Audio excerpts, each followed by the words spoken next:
Районда контракт негізінде хәрби хезмәткә китүчеләр арта бара. Бүгенге көндә район буенча 300-гә якын егет контракт төзеде. Контракт төзүчеләр арасында Русшуга, Мәлләттамак, Яңавысы, Олышакмак, Метрей, Әмәкәй, Михайловка авыл җирлекләреннән шактый кеше бар.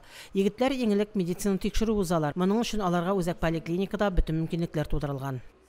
Мы проводим адресную работу с будущими участниками специальной военной операции, то есть непосредственно тут индивидуальный подход.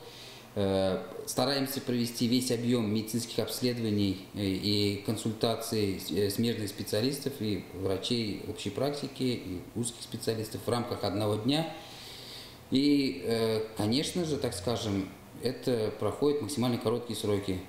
Районыбызда туып үсеп читтә яшәүчеләр арасында да Мөслимгә кайтып махсус хәрби операциягә бару өчен контракт төзүчеләр күп.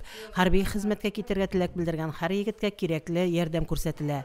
Хәрби комиссариат, үзәк поликлиника, хастаханәдә егетләр һәрвакыт беренче булып кабул ителәләр. Шулай ук район җитәкчелеге тарафыннан да аларга кирәкле мөмкинлекләр тудырыла. Махсус хәрби операциядә хезмәт итүче райондашларыбыз, контракт төзеп хезмәт итүче якташларыбызның да теләге бер: илебез тыныч, күкләребез аяз булсын. Фәридә Гаентдинова, Динар Нуртдинов, Мөслим телевидениесе.